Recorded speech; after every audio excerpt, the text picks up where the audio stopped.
कांचे मणिः मणौ कांचो येषां विद्धि प्रवर्तते न तेषां सनिध्यो भृत्यो नाम मात्रो अपि तिष्ठति। अर्थात कांच को मणि और मणि को कांच समझने वाले राजा के पास नौकर तक नहीं टिकते, अच्छे लोग भला कैसे रह सकते हैं। ये श्लोक आज मैं कांग्रेस के लिए कह रहा हूं, जहां सिर्फ परिवार, स्वार्थ और तुष्टीकरण ही सर्वशक्तिमान है। नमस्तुभ्यम, आप देख रहे हैं कैपिटल टीवी। मैं हूं आपके साथ अरुण कुमार। हमारे खास कार्यक्रम थर्ड आई में आपका स्वागत है। दरअसल आज एक खबर नहीं बल्कि खबरों का गुलदस्ता लाया हूं और सभी खबरें अपने आप में बड़ी हैं, इसलिए ये नहीं समझ पा रहा हूं कि किस खबर से शुरू करूं, लेकिन शुरुआत कहीं से ना कहीं से तो करनी ही पड़ेगी। तो सबसे पहले बात करते हैं देवभूमि की, यानी उत्तराखंड की। उत्तराखंड भारत का एक ऐसा राज्य जहां हिंदुओं के चारों धाम स्थित हैं, केदारनाथ, बद्रीनाथ, गंगोत्री और यमुनोत्री। इसके अलावे यहाँ हरिद्वार और ऋषिकेश जैसे पवित्र तीर्थ स्थल हैं। शायद यही कारण है कि इसे देवभूमि की संज्ञा दी जाती है। लेकिन अब कांग्रेस इसे भी देवबंद, अलीगढ़, जामिया मिलिया इस्लामिया और जम्मू कश्मीर बनाना चाहती है। उत्तराखंड में चुनाव होने वाले हैं और ऐसे में कांग्रेस एक बार फिर अपनी वही तुष्टीकरण की नीति और मुस्लिम प्रेम का प्रदर्शन कर रही है, और ये सब हो रहा है सिर्फ और सिर्फ मुस्लिम वोट के लिए। असल में सहसपुर विधानसभा सीट से कांग्रेस ने अपने प्रदेश महामंत्री अकील अहमद का टिकट काट दिया था, जिसके बाद अहमद ने निर्दलीय चुनाव लड़ने का ऐलान कर दिया। लेकिन कांग्रेस ने उन्हें मना लिया और उन्होंने अपना नामांकन वापस ले लिया। लेकिन इसी के साथ एक नए विवाद को भी जन्म दे दिया। अहमद ने कहा कि कांग्रेस ने उनकी बात मान ली है और उत्तराखंड में मुस्लिम यूनिवर्सिटी बनेगी। हरीश रावत से उनकी बात हो गई है। इसी शर्त पर उन्होंने अपना नामांकन वापस लिया है और कांग्रेस प्रत्याशी आरेंद्र शर्मा को समर्थन दिया है। इस मुद्दे पर जब हरीश रावत से उनकी राय जानने की कोशिश की गई तो उन्होंने कहा कि हमने संस्कृत यूनिवर्सिटी बनाने की भी बात कही थी, तब किसी ने कुछ नहीं कहा, लेकिन मुस्लिम यूनिवर्सिटी पर इतना बवाल क्यों। इसी के साथ ये भी कहा कि इस मुद्दे पर कांग्रेस पार्टी आधिकारिक तौर पर अपना पक्ष रखेगी, यानी हरीश रावत ने इस मामले पर हां भी नहीं किया और नहीं भी नहीं किया। उनकी बातों से यही लगा कि वे उत्तराखंड में मुस्लिम यूनिवर्सिटी का समर्थन कर रहे हैं। यह मामला सामने आते ही बीजेपी कांग्रेस पर हमलावर हो गई।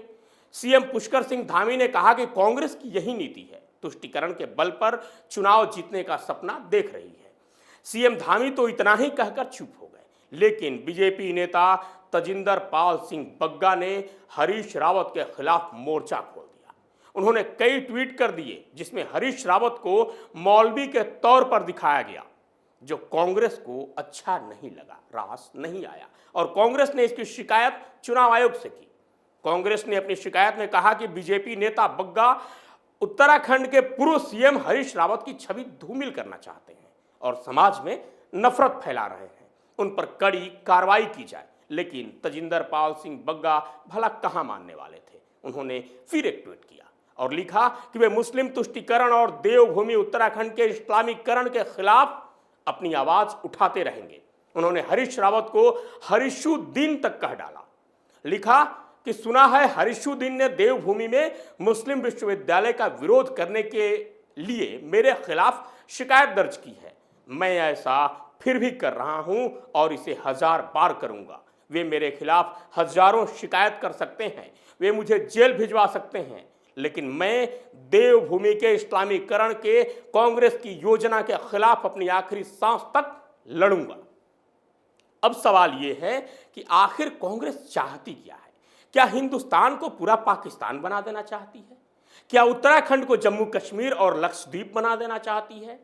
और सबसे बड़ी बात यह कि एक अलीगढ़ मुस्लिम यूनिवर्सिटी जब देश बांटने के लिए काफी है तो दूसरे की जरूरत क्या है?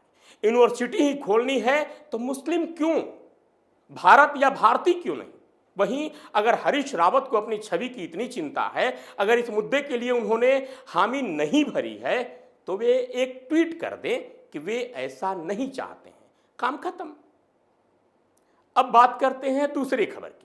तो दूसरी खबर है बीजेपी के फायर ब्रांड नेता सुब्रमण्यम स्वामी और एआईएमआईएम प्रमुख असदुद्दीन ओवैसी से जुड़ी हुई। सुब्रमण्यम स्वामी असदुद्दीन ओवैसी के धूर विरोधी माने जाते हैं। दोनों बड़े वकील हैं और एक दूसरे की आलोचना करने से कभी नहीं चूकते। दोनों जब चैनलों पर बहस करते हैं तो देखने वाले दोनों की सराहना भी करते हैं, आनंद भी लेते हैं और बहुत कुछ सीखते भी हैं। वहीं हाल ही में हापुड़ के 86 ट्रोल पर ओवैसी की कार पर हुए गोलीकांड को लेकर सुब्रमण्यम स्वामी ने बयान दिया है। सुब्रमण्यम स्वामी का यह बयान काफी रोचक है। पहले तो सुब्रमण्यम स्वामी ने इस हमले की निंदा की और कहा कि ओवैसी पर हमला कट्टरवादी सोच का शख्स ही कर सकता है। इसी के साथ उन्होंने ये कहकर बवाल मचा दिया कि ओवैसी राष्ट्रभक्त और राष्ट्रवादी भले ही नहीं हैं, लेकिन वो देशभक्त हैं। उन्होंने ट्वीट कर कहा, केवल तर्कहीन कट्टरपंथी ही ओवैसी की हत्या करना चाहेंगे। ओवैसी राष्ट्रवादी न होते हुए भी देशभक्त हैं। अंतर यह है कि ओवैसी हमारे देश की रक्षा करेंगे, लेकिन वह यह नहीं मानेंगे कि हिंदू मुस्लिम का डीएनए एक ही है। हमें उनके तर्कों को प्रखरता से जवाब देना चाहिए, न कि बर्बरता से। अब स्वामी का यह ट्वीट चर्चा का विषय बना हुआ है। आपको बता दें कि ओवैसी के काफिले की कार पर गोली मारी गई थी, जिसमें किसी जान माल की कोई क्षति नहीं हुई थी। इस वारदात को 2 आरोपियों ने अंजाम दिया था, जिसे पुलिस ने गिरफ्तार कर लिया है। वहीं सरकार ने इस घटना के बाद उन्हें जेड श्रेणी की सुरक्षा दी, लेकिन ओवैसी ने यह सुरक्षा ये कहकर लौटा दी थी कि गिरफ्तार आरोपियों पर आतंकवादी की धारा लगाई जाए, यूएपीए के तहत कार्रवाई की जाए। अब मैं जरा ओवैसी से पूछना चाहता हूं कि ये तो सही है कि उन पर आतंकी की धारा लगाई जाए जिन्होंने ओवैसी के काफिले पर हमला किया, लेकिन क्या याकूब मेमन शांतिदूत था, जिसके लिए आपने रात 3 बजे सुप्रीम कोर्ट खुलवा दिया था? जम्मू कश्मीर के बुरहान वानी में आपको इश्क का मारा भटका हुआ कश्मीरी लड़का दिख रहा था। सही है, इसे भी उसी चश्मे से देखिए, न कि वो चश्मा सिर्फ तभी लगाते हैं जब कोई मुस्लिम शख्स आरोपी होता है। मैं आरोपियों की तरफदारी नहीं कर रहा हूं, लेकिन ओवैसी का समर्थन भी नहीं कर रहा, क्योंकि इनकी बुद्धि धर्म और मजहब देखकर काम करती है। वहीं जब बात करते हैं तीसरी बड़ी खबर की, पीओके यानी पाकिस्तान अधिकृत कश्मीर, जिसे कांग्रेस ने दान में दे दिया था। वहां के बलूचिस्तान में पाकिस्तानी आर्मी की प्रताड़ना से परेशान वहां के लोग अब हथियार उठाने पर मजबूर हो गए हैं। पाकिस्तानी सरकार और सेना के अत्याचारों के विरुद्ध जंग लड़ रही वहां की बलोच लिबरेशन आर्मी ने पाकिस्तान को बड़ा घाव दिया है, जिससे पूरा पाकिस्तान दहल उठा है। बलोच लिबरेशन आर्मी के लड़ाकों ने पाकिस्तानी सेना पर जबरदस्त हमला किया, जिसमें 100 से ज्यादा पाकिस्तानी सैनिकों के मारे जाने की खबर है।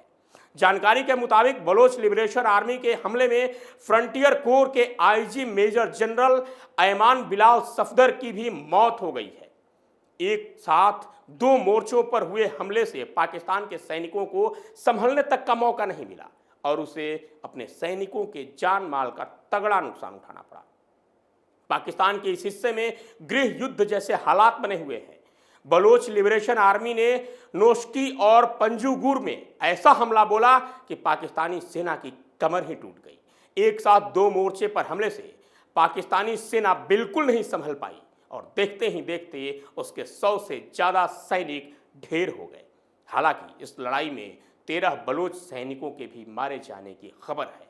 वहीं बलोच लिबरेशन आर्मी ने कहा कि पाकिस्तान में पंजगुर और नुश्की सैन्य शिविरों के प्रमुख हिस्से अभी भी उसके कब्जे में हैं, नियंत्रण में हैं।